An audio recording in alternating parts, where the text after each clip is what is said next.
Hi there! Today I'm going to be showing you how to make your own homemade wreath frame using small tree branches or twigs.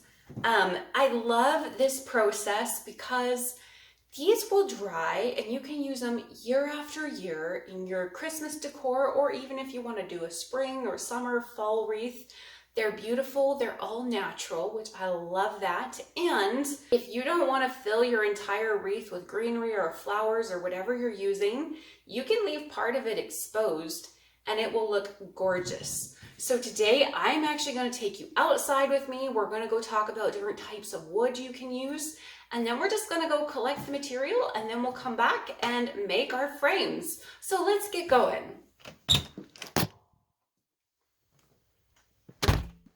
When it comes to cutting your branches, I like to use a pair of pruning shears. It just makes things a lot easier than trying to cut big old branches with scissors. And we need to talk real quick about types of wood. So because this is going to probably be hanging on a wall or a window, your wreath, you want to use branches or twigs that come from trees that do not release sap. So pitch, anything like spruce, pine, fir, all those are going to release a really sticky sap, and you don't want that. You want something that, yeah, it's going to have juice in it, but it's not that sticky resin. So willow, cottonwoods, cedars, all of those will actually work pretty well. Dogwood. So if you have any of those around your place, those are the types I would recommend that you work with. I've got some willows behind me here. I think we're going to start there and we'll collect some of those and go from there. It's a good bendy wood.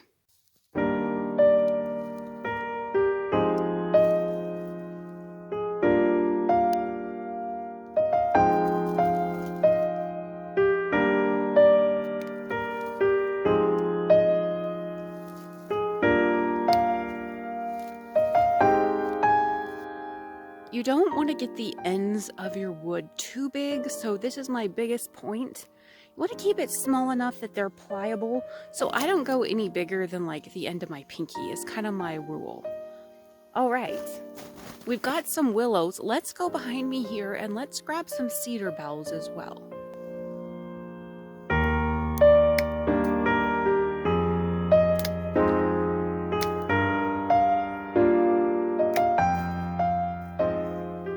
Again, the reason I'm comfortable using cedar is because it doesn't have sap like a lot of those other evergreens do. So with the cedar, we're just going to trim off all the little branches. Trim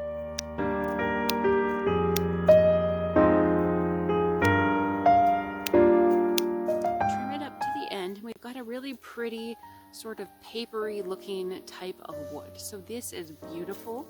And it's going to work really well because cedar is really pliable and bendy. Alright, we've got quite a collection of little wood cuttings here. And so let's go indoors and let's let them warm up a tiny bit, and then let's start making our wreaths. When it comes to deciding on your size of wreath, it's important that you match your wood size to the wreath size. And what I mean by that is something with a very large wood end is not going to bend in as tight of a circle as, you know, a thinner, wispier end.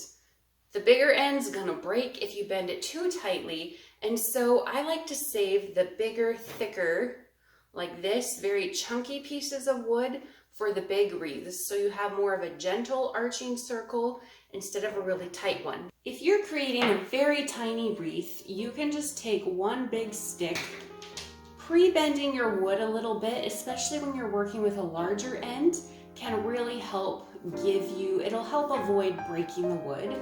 So you can run over that with your hands and just gently bend it, give it the shape you want it to have, and then you can just fold it over on itself. And then if you want, you can tie this to hold it, or you can just leave it and weave more wood around it. However, if you want a bigger frame than that, you are going to want to intertwine 2 sticks together. So let's just work with this here. Oh, I don't think this one's gonna stay, folks. So if you need to, there is no shame in tying things off. I think that's what I'm gonna have to do here.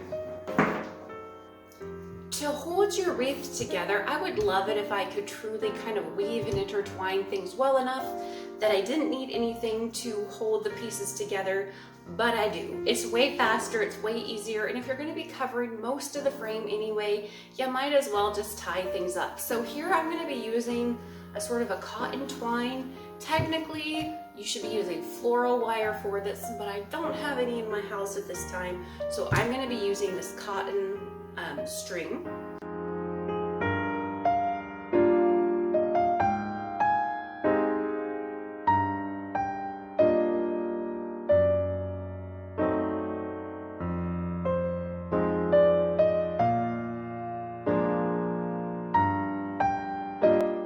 It's intertwined together, tied off. So now I can freely bring the top ends together. And if I feel the need, I can tie these off as well. As you start making your wreath, the key thing to look for is not for it to look perfect. There's gonna be odds and ends sticking out. The thing you need to look at is make sure you're forming the shape that you want.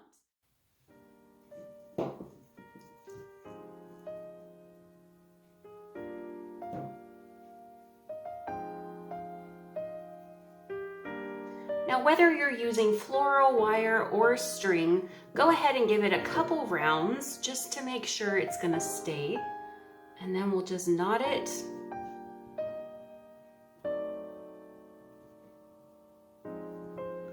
And later on, we can trim off these strings, but here's the shape and the frame that I was hoping to get. So now we're just gonna keep adding boughs to this. Now the important thing is you don't want a bunch of your ends landing in the same area, especially not the big ends, because they'll kind of push out on that corner of your arch. So I like to make sure my ends are all landing up in different places. And if you need a little bit more here, this is really close to popping out.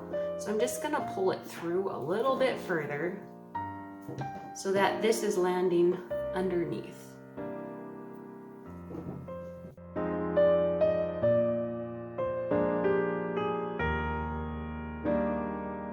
You can tie things off as often as you need to.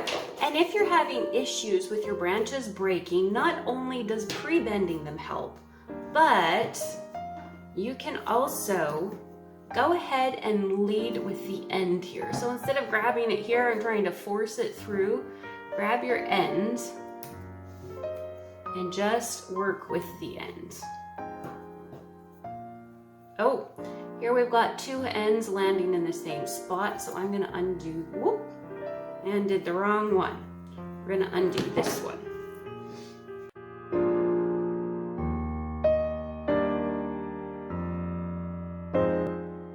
Looks rough, and that's okay. We can trim everything up later. Right now, we just want to move around the frame, keeping the wood width pretty even.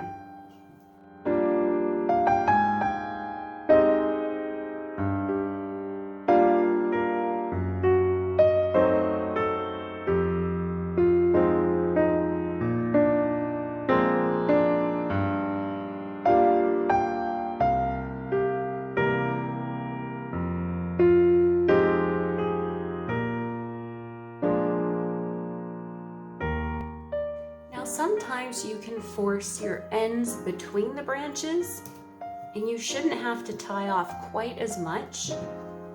But if you're going to be covering your entire wreath in greenery, it really doesn't matter if there's string showing or not.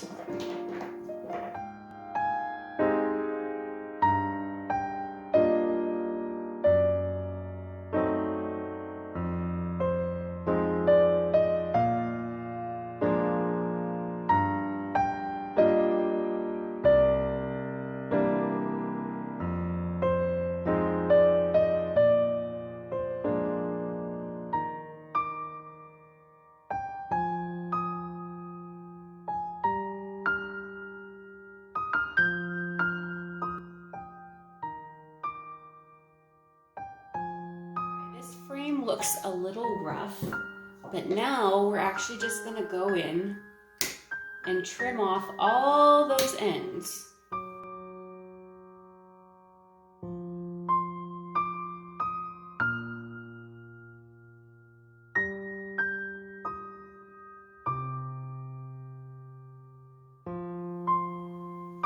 Not bad, huh?